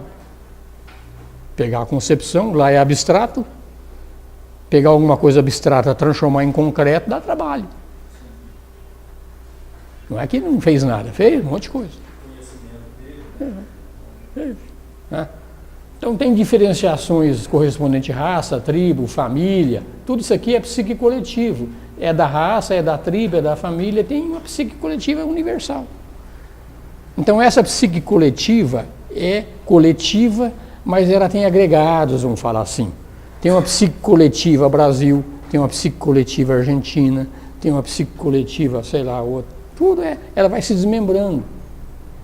Vai se desmembrando, vão ser porções cada vez menores. E o conjunto desses tudo são arquétipos. E todos esses arquétipos influenciam uma determinada situação. A Argentina é diferente do Brasil, não estou dizendo que ela é melhor ou pior, é diferente. Tem uma psique coletiva lá, tem uma tradição lá, e aqui nós temos uma tradição um pouco diferente. Tudo isso vem realmente do coletivo. Você pega uma criança que nasce no Brasil ou nasce em outro lugar, parece que ela já vem predisposta a que seja aquele tipo de manifestação da psique. Tá certo, gente? Nós estamos insistindo muito aqui para a gente entender realmente como o mundo psíquico nos influencia. Tá? Então, o indivíduo que incorpora inconscientemente essa psique coletiva, sem consciência você incorpora, é o caso do gênio e o caso do louco. Você não tem consciência, mas você está incorporando. Você estende ilegitimamente os limites da tua personalidade, você se infla. você fica semelhante a Deus. Porque Deus é o todo. Você cresceu muito mais do que o teu individual o permitiria. Então a psique coletiva é a base da personalidade e ela pode esmagar e pode desvalorizar a personalidade. Então você analisando esse inconsciente pessoal, ela torna o indivíduo consciente de algumas coisas que às vezes você já até conhecia, mas você conhece no outro, você não conhece em si próprio. Porque nós somos muito exteriorizados. É só ver que quem tem defeito é só o outro, a gente não tem. Ninguém tem defeito. Quem tem defeito é só o outro. Não é assim, não? A gente não vê em si próprio essas coisas. Aí, quando você traz a inconsciência pessoal à consciência, você começa a perceber que você tem um lado sombra também. Você tem teus defeitos também. Aí você começa a se conhecer. Anular as repressões pessoais traz a consciência. Você acabou com as repressões, você anulou a repressão. Não estou reprimindo mais nada. Quando isso acontece, você traz à consciência os pessoais. Porque tudo que você reprimiu fica no teu inconsciente pessoal. Quando você anula essa repressão, então eles voltam. Eles voltam. E junto com isso que você traz, vem coisas do inconsciente. Coletivo.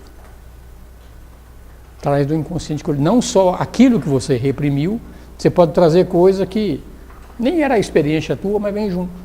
Por quê? Porque o inconsciente, no fundo é um só. Então, se mistura. Se mistura. Parece que abriu as porteiras, né? Pois é. Daqui a pouco ele vai falar como reconhecer o que é pessoal do que é impessoal. Ele vai dar umas dicas. Porque quem vai dizer se é pessoal ou impessoal é só você através de reflexão mesmo. Se analisando para saber se isso é teu ou não é teu. Embora seja indiferente, tá? Porque nós somos manifestação de uma vontade única. Então tudo é nosso. E nada é nosso. Então, acabamos de falar isso aqui, né? Se você assimila, comete o erro de incluir tudo aqui, você entra naquilo que a dissolução da personalidade chega nos pares antagônicos. Os pares antagônicos é virtude e vício. Por exemplo, branco e preto, claro e escuro. Então, quando você assimila o inconsciente e inclui a coletiva, você traz a dissolução da personalidade nesses pares antagônicos, principalmente virtude e vício. Porque não tem como separar. O inconsciente tem o lado luz e tem o lado sombra, tanto no nosso pessoal como no coletivo. Então esses dois vão te influenciar. Na psique coletiva tem todas as virtudes e tem todos os vícios que já aconteceram na humanidade. A psique coletiva é a história da humanidade, total, de toda a humanidade. Então, na história da humanidade tem coisa boa e tem coisa ruim. Então, você pode trazer isso de todas as formas. Alguns se apropriam da virtude coletiva e acham que é um mérito pessoal. Outros encaram o vício coletivo como sendo uma culpa minha. Fui tão ruim em outras épocas. De repente nem foi você. De repente foi. Mas a incorporação do inconsciente leva a isso.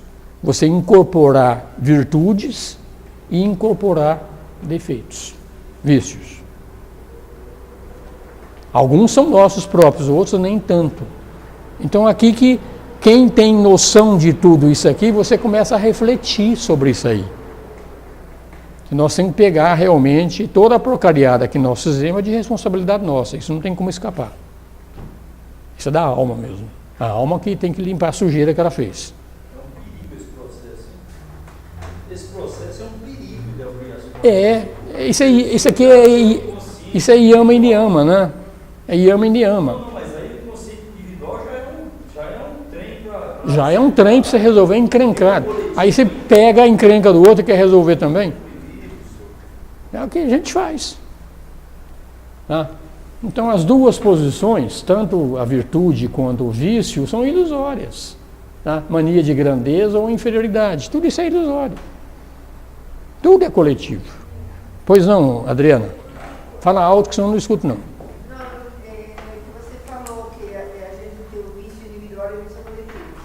Mas o vício individual seria como um link ou seria como uma sintonização com aquele vício coletivo, não seria? Sim, o coletivo é a somatória de todos os individuais. Pega um cara que matou outra pessoa, esse é individual dele. Não fui eu que matei, foi outra pessoa que matou. Às vezes tem alguém que até vai preso injustamente, né? Mas é isso aí. Então tem coisa que é teu mesmo, você fez. Se você fez, você tem que corrigir. Porque tem aquele caso que mata por falar, não, eu fui influenciado por uma força estranha que me fez fazer isso. Mas de alguma maneira ele também vibrava nessa sintonia e fez aquele link. Por aí. Percebe? Quando a gente brinca aqui do negócio negócio de ser Cleópatra e ser Júlio César, é totalmente irrelevante se você foi Cleópatra e Júlio César, fazer terapia de vida passada para buscar. O único ser que pode saber se foi você mesmo não é o terapeuta. O único ser que pode saber isso aí é você mesmo, através do teu self. Através mergulhando nas profundezas da tua alma para você saber se aquilo é uma experiência tua ou não. Mas sendo ou não sendo, você pode tomar partido disso. Você aprende coisas que são certas, coisas erradas, adequadas ou inadequadas, mesmo com experiência de outras almas, que tudo está interligado pelo inconsciente coletivo. O Jung vai ensinar como filtrar essas... Ele dá umas dicas, mas a dica maior é realmente reflexão profunda, é chegar naquele ponto que o Patanjali chama de Samadhi. É lá que você vê o que você é. Mas ele dá umas dicas assim, vamos falar aí. São Espírito, a impressão que eu estou dando é que na aula de hoje, como ele falou essa questão do coletivo e do individual, da unidade e da multiplicidade, e o senhor tem falado que o correto, o ideal é você equilibrar tanto o inconsciente quanto o consciente, os dois têm que andar paralelamente. Então a gente começa a entender que é crucial essa parte que está fazendo agora. Né? É por aí, sim. A gente tem que entender como fazer esse equilíbrio de ambos os lados, de inconsciente e inconsciente. César, é naquele ponto de que nós somos manifestações separadas de uma mesma consciência. Só isso. Então, a tua bagagem, como César, era pequenininha. Mas a tua bagagem como consciência, a mesma consciência que está em mim, está em você. Então, todas as experiências que nós temos de forma individuais aqui, experiências separadas, quem está tendo essa experiência em última instância é uma consciência única. Então, nós temos que trabalhar dentro do nosso limite, que é a pessoa, que é a alma da pessoa. Mas sempre tendo que entender de que aquele processo, de que a iluminação é individual, mas a salvação é coletiva. O fim do ciclo daqui a 4 bilhões de anos é o fim do ciclo para essa consciência única. Até lá tudo tem que ser resolvido. Individualmente, cada um de nós pode resolver a qualquer momento e sair do mundo. Mas o jogo do mundo continua, o jogo do mundo não acaba. Nós simplesmente fomos para um estágio, digamos, um pouco mais elevado. Percebeu? Agora, Osmir, e esse que se individualizou, ou se iluminou, Sim. ele conseguiu se descolar do coletivo com problemas, é isso? O ser realizado é aquele que se integrou com o Atma e saiu desse mundo, ou às vezes até está nesse mundo, mas com consciência total de que ele é o ser de outro mundo. Não está sendo mais afetado pelas coisas? Não é mais afetado. Tem algumas filosofias que eu acho que elas estão certas no meu conceito, de que ninguém sabe explicar o que é isso. Por quê? Porque o ser que realizou não volta mais aqui. Então não tem nenhum ser que realizou que está aqui ainda para contar como é que é o negócio lá do outro lado. Tudo é especulação. Tudo é especulação. Pediram para o Buda falar sobre essa experiência quando ele estava muito próximo disso aí. Conta para nós como é que é lá. Ele simplesmente fechou a boca. Não falou. E se ele estava aqui ainda, é porque ele ainda não era realizado. Ser realizado, para entender o que é realização, só quando você sair desse mundo você vai ter a consciência do que é lá do outro lado, que saiu totalmente do mundo. Não existe nenhum ser que voltou para cá, depois da realização total. É dito que o Buda chegou no ponto de que ele fez jus à libertação. Mas ele, quando chegou na porta lá, ele desistiu e voltou para cá. Porque ele ficou com compaixão pelos que ficaram e resolveu ficar para acelerar esse processo de mais almas. Isso é ensinado. Tem outros que dizem que ele ficou porque, na realidade, ele ainda tinha um pouquinho de desejo de reencarnar. Quem está certo? Não sei. Não sei. Mas tem aqueles que falam que realmente ele ainda tinha desejo, então ele ficou, mas depois ele compreendeu e foi embora, não está mais nesse mundo.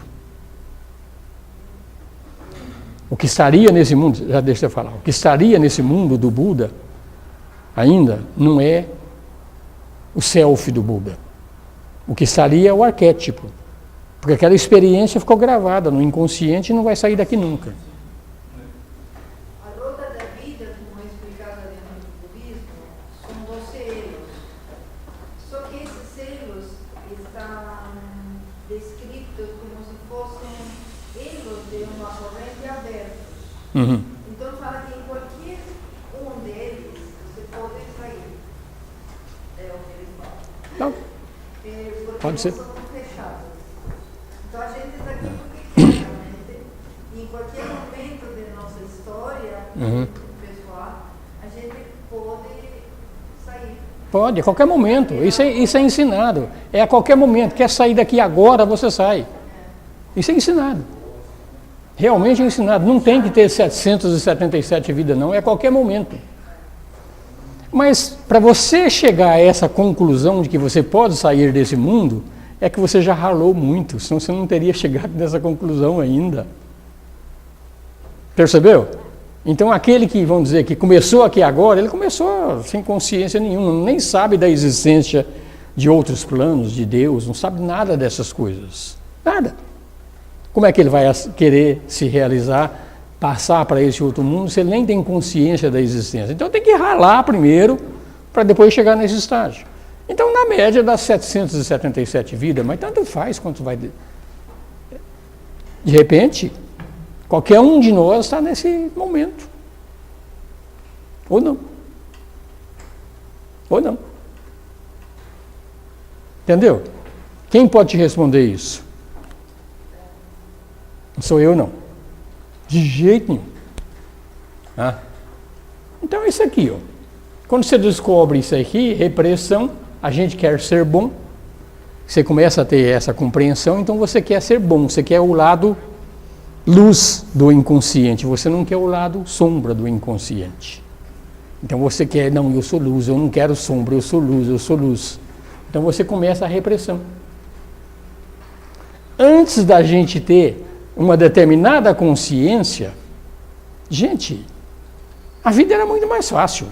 Eu ia para o boteco, tomava cerveja, não estava nem aí, era muito mais tranquilo.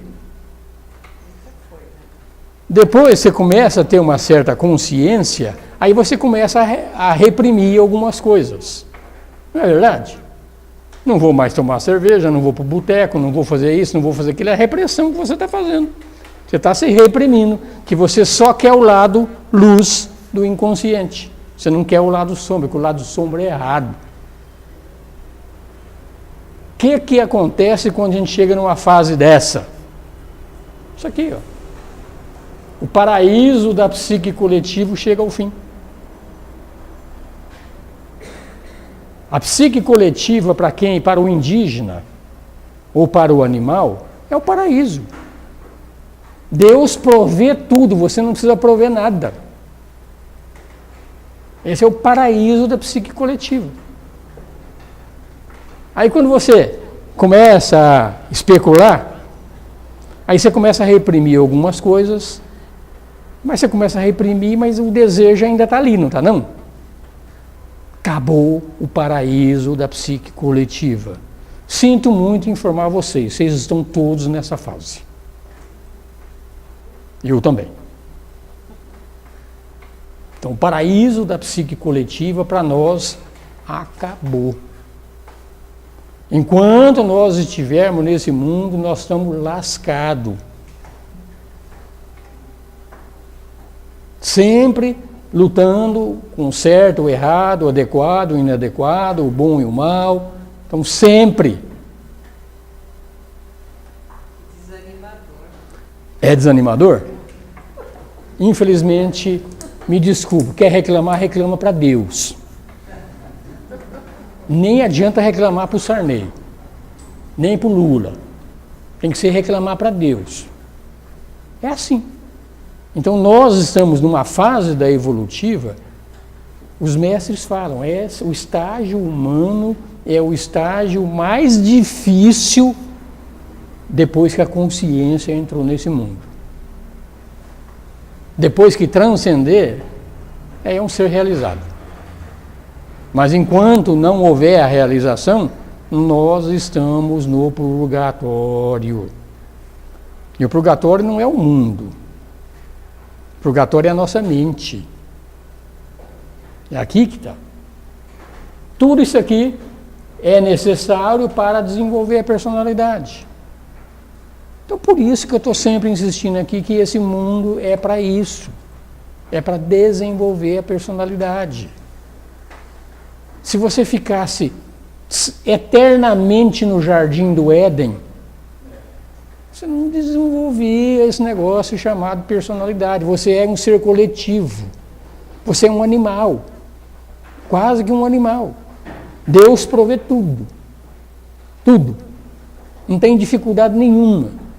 Como é que você desenvolve esse negócio chamado personalidade num mundo desse tipo? Percebeu por que o mundo é assim? Tá? Isso é uma conclusão que a gente vai chegando, pegando um pedacinho aqui, um pedacinho aqui, um pedacinho lá, a gente chega a essas conclusões. Mas no meu ponto de vista, naquilo que eu já estudo há muito tempo, é muito lógico tudo isso.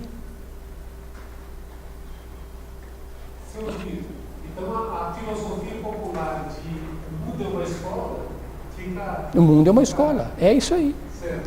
E assim como uma escola tem maternal, jardim, pré-primário, e vai até a universidade, depois tem pós-graduação, doutorado, mestre, essas coisas tudo, o mundo é a mesma coisa.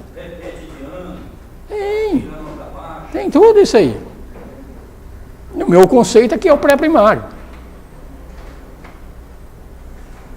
É só a gente ver, né, gente? Como tem de tudo aqui. Tem de tudo. Tá? Voltemos aos primitivos. Primitivos são os indígenas, são aqueles seres que entraram na evolução humana agora. Tá? Para eles, o desenvolvimento da personalidade é uma questão de prestígio mágico. Porque se você pegar a tribo todinha, todos os índios são iguais, todos os mesmos direitos, os mesmos deveres, tudo fazem a caça, tudo fazem a pesca, cuidam das crianças, é tudo igualzinho. Menos dois. Que é o pajé e o feiticeiro. Não é assim? O pajé é o feiticeiro, né? O pajé e o cacique. Eu falei o pajé e o feiticeiro é a mesma coisa. O pajé e o cacique. O pajé e o cacique, eles estão saindo do coletivo. Enquanto a tribo ainda está fortemente influenciada pelo coletivo. Você vê a evolução quando você percebe tudo isso aí. Tá? Então a figura do feiticeiro, do chefe, tá? Eles usam máscaras nas cerimônias do totem para exaltar, transformar a personalidade. Então eles se sobressaem do coletivo. É assim que começa. Seu Osmir, a figura do cacique Sim. e do pajé, o Sim. cacique é o líder da tribo, digamos assim, no sentido não religioso, e o pajé é no sentido religioso. Né? Vamos dizer, o pajé, vamos dizer, seria o segundo aspecto, né, a sabedoria. E o cacique é o primeiro aspecto, que é a vontade do poder. Se a gente fazer a analogia, um é o consciente, quase que seria inconsciente, e o outro inconsciente. Que está fazendo da espiritualidade, o outro mais das questões da... É que tudo, César, se manifesta sobre 3 aspectos de Deus. O aspecto vontade, o aspecto sabedoria ou o aspecto conhecimento. O aspecto vontade é o maior deles, é o Atma. O aspecto é o primeiro princípio de Deus, é o Pai, ou é o Shiva no hinduísmo.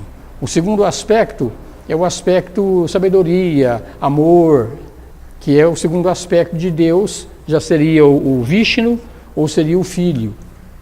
Então vão se manifestando, vamos dizer, o primeiro aspecto ele está trabalhando forte no cacique, o segundo aspecto está trabalhando no pajé. Nós temos que desenvolver os 3 aspectos. E o terceiro aspecto é a mente, é o conhecimento. Então são os 3 aspectos de Deus. Por isso existem 3 yogas. Existe a Karma Yoga, que é a educação da vontade. Existe o Bhakti Yoga, que é a educação do amor, do sentimento, a evolução da devoção. Existe o Jnana Yoga, que é o do conhecimento. Por isso que eles sempre falam, existem 3 yogas diferentes de acordo com o temperamento de cada um. Ou você é vontade, ou você é sabedoria, ou você é conhecimento. No fundo você é os 3, mas tem um deles que se manifesta mais fortemente. Ok? Então o indivíduo é afastado da psique coletiva, no caso do pajé e no caso do cacique, né?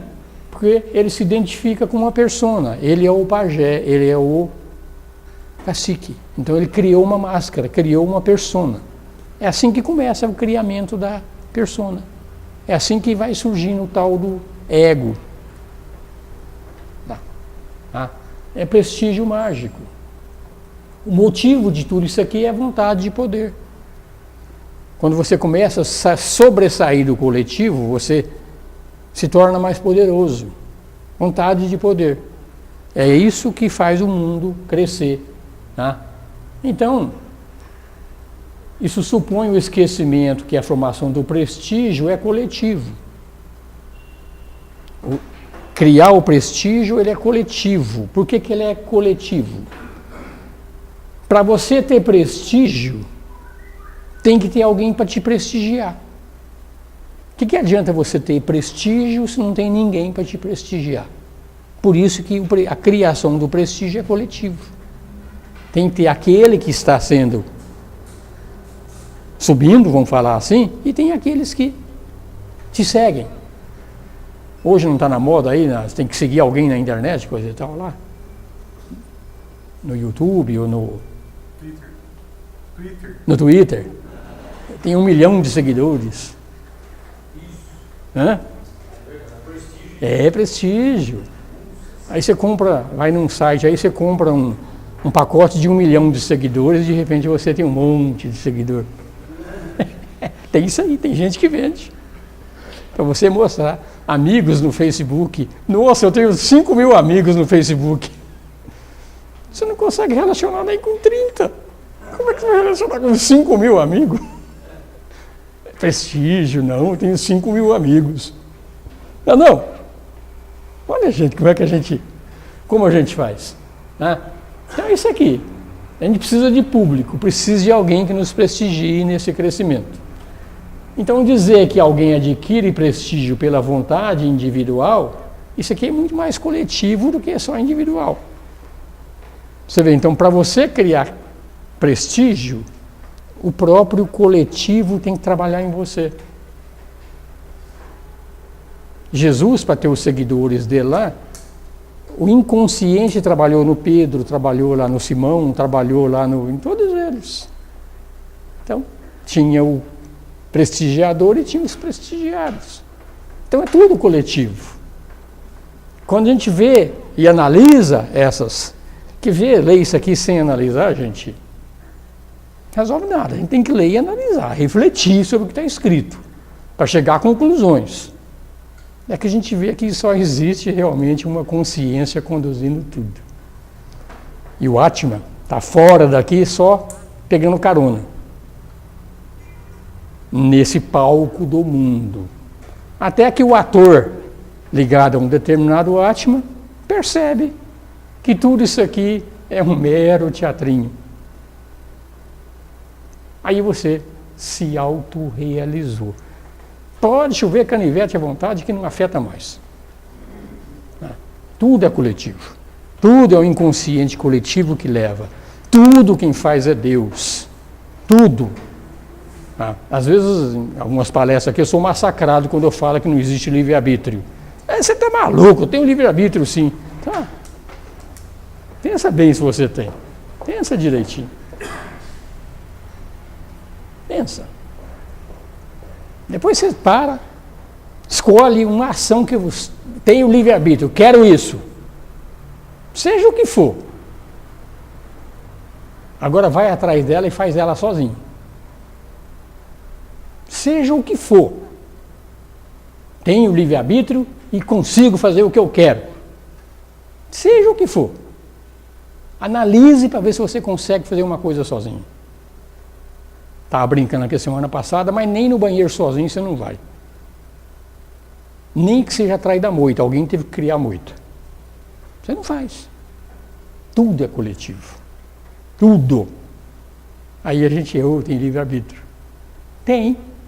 Como consciência, claro que tem. Como manifestação da consciência, é quase zero. Analisem sobre esse prisma, gente. Vejam direitinho. Quando a gente para e reflete profundamente sobre essas coisas, você percebe como realmente quem conduz a tua vida é o inconsciente. Você não fez nada para chegar até aqui, foi o todo que fez você chegar aqui. Claro que você participou, sem dúvida, você colaborou, mas você não escolheu nem tua esposa. Foi levado assim. Você não escolheu nem teu pai, ou vocês escolheram os seus pais e tuas mães.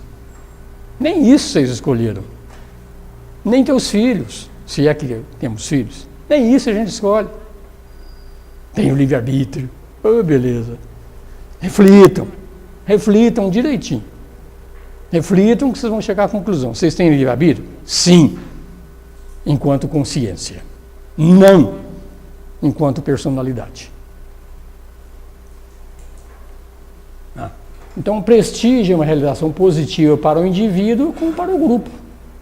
O indivíduo destaca pelas ações e a maioria pela abdicação do poder. Veja só como isso é importante, a abdicação do poder. Quando você quer se tornar discípulo de um mestre, você está abdicando do poder. O mestre é quem sabe. Você está delegando a tua responsabilidade. É triste, gente, mas é isso. O maior perigo é a dissolução prematura do prestígio. Você se tornou um cara prestigiado. Isso pode acabar.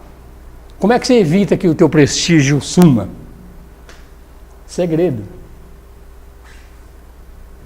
Por isso que as grandes organizações religiosas pegam os segredos que ela tem e guardam as 7 chaves. Que enquanto isso estiver sob o meu domínio, sob o meu segredo, todos vocês dependem de mim. É assim que se mantém o prestígio. Embora chega uma hora que isso cai. Não tem nenhuma religião que não foi destruída. Todas são destruídas. Não é só religião, não. País também. Empresas. De repente apareceu uma Microsoft de uma garagem. Ou apareceu uma Apple de uma outra garagem. Muda tudo. Tudo. Mas a Microsoft pegou o segredo do Windows e guardou ele de todas as formas possíveis. e o Apple do Macintosh. Chega um dia que se escapa. Na religião é a mesma coisa. A grande maioria das religiões guarda o segredo a 7 chaves. Vai dando pílulas homeopáticas para manter os fiéis presos. Por isso que eu gosto da teosofia. A teosofia, pelo menos a teosofia original, ela prega que tudo tem que ser divulgado. Não tem que esconder nada. E não precisa esconder. Por que precisa esconder? Porque as grandes verdades, para serem encontradas, dá um trabalho. Né? Então, isso aqui, né? Então, infrações ao tabu do segredo absoluto, o cara é punido. É punido. O cara que pega, agora nem tanto, né? O segredo da maçonaria lá era escondido, se ele divulgasse, ele era execrado. Em qualquer mesma coisa. Então, o desenvolvimento da personalidade, você tem que se diferenciar da psique coletiva. Porque enquanto você é integrado à psique coletiva, você não é mais do que um animal. Você não é mais do que um indígena. Você não é mais do que um ser pré-histórico. Tem que sair da psique coletiva. Enquanto você estiver ligado à psique coletiva, você não é um. Você é um monte. Mais um dentro de um monte. Individuação é tornar-se um ser único. Você não é da natureza. De novo, reflitam sobre isso. Pega o formigueiro e olha como todas as formigas são iguais. Todas as guerreiras são iguais, todas as cortadeiras são iguais. A própria rainha também é uma figura coletiva, totalmente ligada no coletivo. Isso essa evolução da consciência começa bem simplesinha, vai até o ser humano, depois mais para frente ainda. Tá? Então a gente tem que nos diferenciarmos do coletivo. Para isso foi criada essa porcaria chamada personalidade.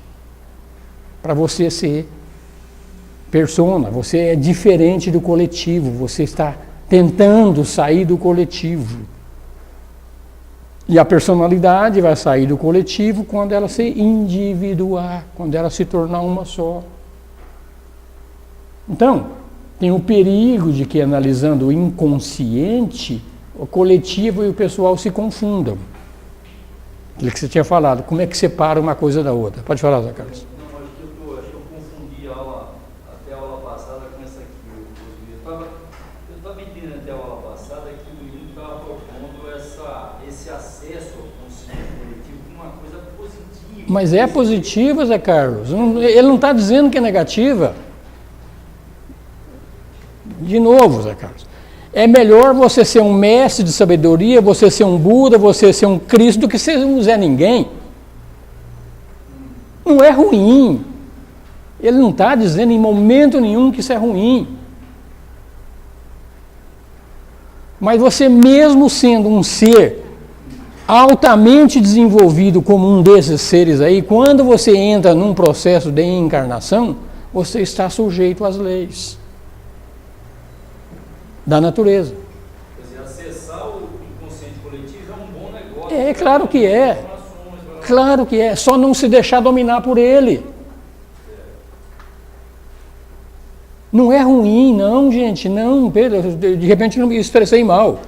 Não é ruim. Está escrito isso, o desenvolvimento da personalidade exige sua diferenciação. Da psique coletiva. Que você... Eu estava pensando que o desenvolvimento da personalidade era se integrar.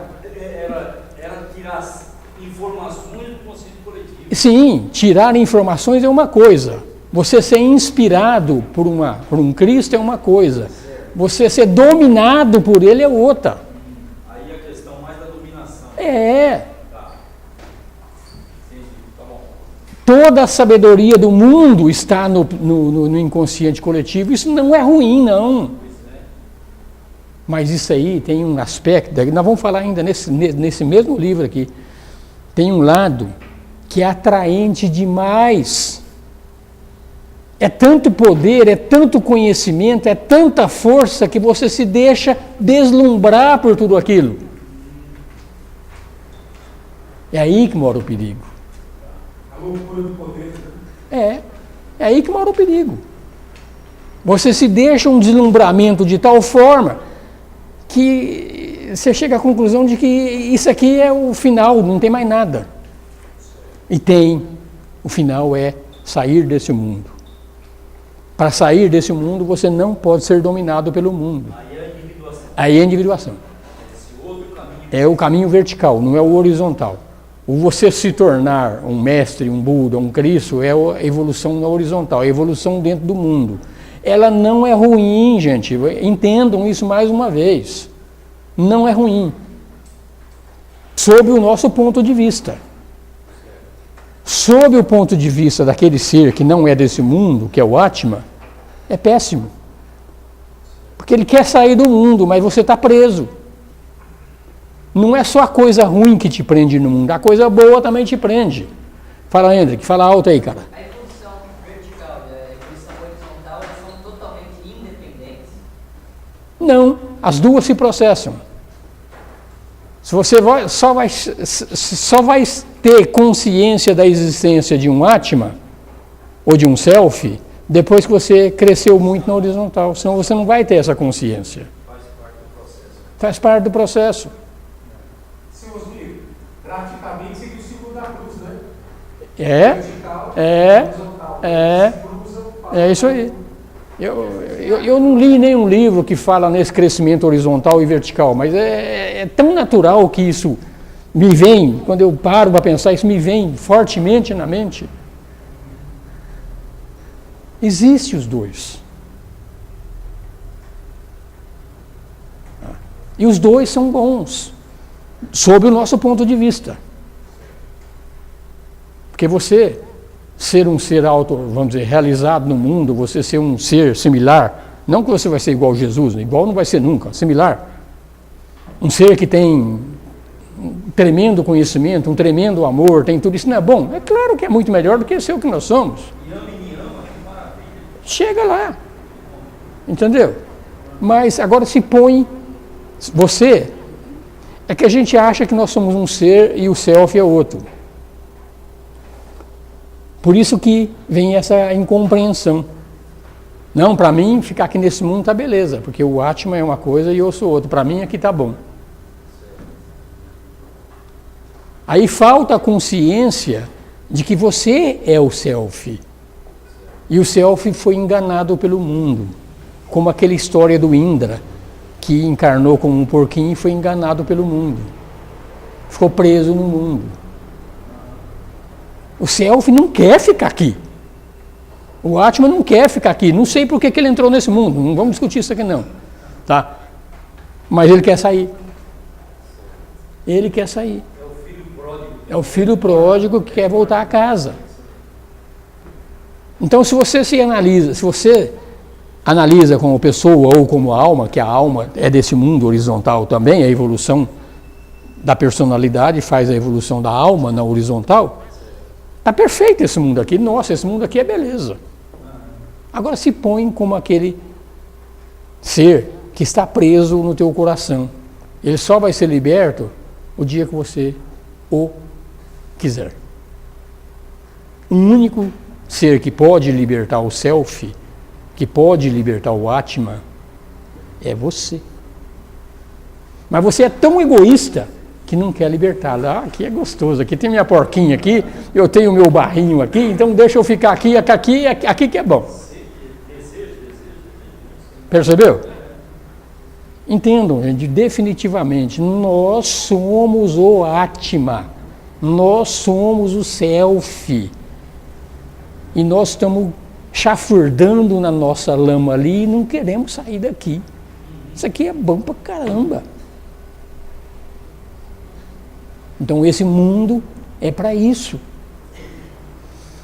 Estou te chamando de porco não, tá, Zé Carlos? Estamos gostando sempre.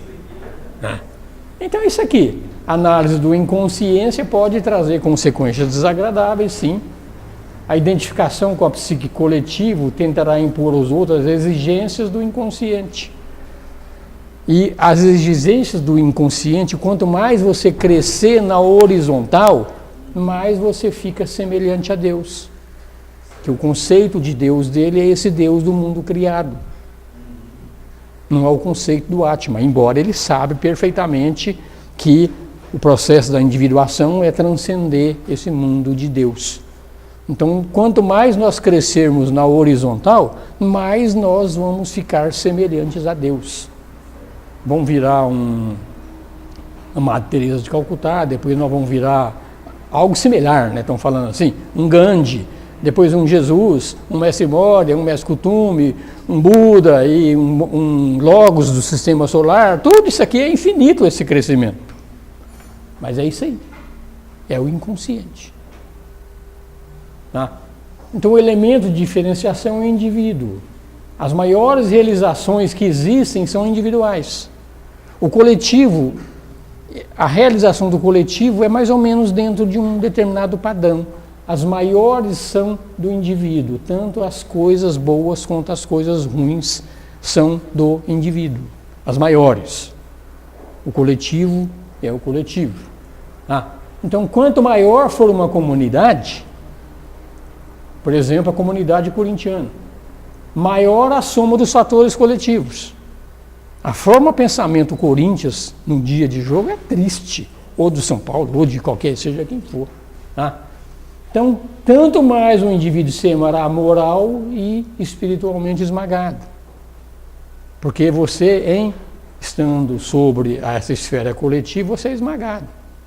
Você está lá no Itaquerão, lá, naquela massa de torcedores lá, ou lá no Morumbi, naquela massa de torcedores, você é esmagado, você age como a grande maioria age, você está dominado pelo coletivo. Quem não teve uma experiência dessa? Todos nós já tivemos essas experiências. E a gente se sente a comunidade. Então, tudo que for individual numa situação dessa submerge. Os elementos individuais caem no inconsciente. Você é corintiano, você é São Paulino, você não é mais o Zé Carlos, não é mais o Osmir. É coletivo. Se tornou um ser coletivo. Tá? Se transforma em alguma coisa pernicioso, destrutivo e anárquico. Tá? A moralidade da sociedade está na razão inversa do tamanho. Quanto mais for o agrupamento, o indivíduo, menor é a moralidade. Lembra a historinha que eu falei no começo do fio-fio? Você sozinho não faz, em grupo você faz. Então a moralidade, quanto maior é o grupo, menor é a moralidade. Vamos ver. O indivíduo é pior em sociedade do que quando atua individualmente. Principalmente quando ele se identifica com essa sociedade. É só ver o exemplo da Segunda Grande Guerra, quando os alemães se identificaram com Hitler. Vê o estrago que faz isso aí. Era uma tremenda de uma força coletiva que baixou no seu Hitler lá e ele tinha uma capacidade de convencimento enorme sobre a população. A história de que existe o prestígio e aqueles que são prestigiados. Quando os prestigiados se identificam com o prestigiador, dá no que dá. É coletivo. Tá? A sociedade arrasta. E quando a sociedade arrasta, você se torna isento de uma responsabilidade individual. É o que acontece nas guerras de torcidas aí, quando matam o outro. Quem matou não foi o indivíduo, quem matou foi o coletivo. Sou inocente. É assim que eles se sentem, é assim que a gente se sente. Eu tenho que exterminar essa praga aqui. Ok, gente? 9h30, 140 praticamente. Está quase acabando, mas a gente acaba a semana que vem para seguir o que a gente está falando aqui. Gente, é muito importante, nós vamos falar, não deu para falar ainda, sobre o que é individual e o que é coletivo, né? Mas alguma coisa a gente percebe.